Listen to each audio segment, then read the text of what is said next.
Добре дошъл, доктор Палачи. Благодаря за вашата презентация. Споделете с нас, накратко, темата на вашата презентация днес на Imagina Dental. Разбира се, активен имплантолог съм вече 30 години, информатиката е изключителен инструмент, но не трябва да забравяме онова, което знаем и сме научили през миналото.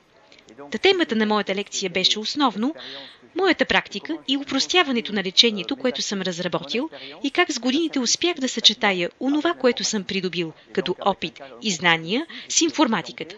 Лекцията днес беше да покажа как се използва водача, който разработих преди 20 години и който пасва напълно с информатиката.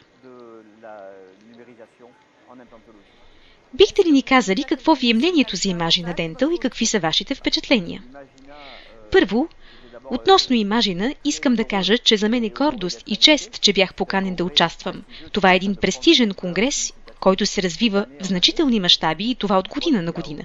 Виждам днес, че има много посетители и това ме радва.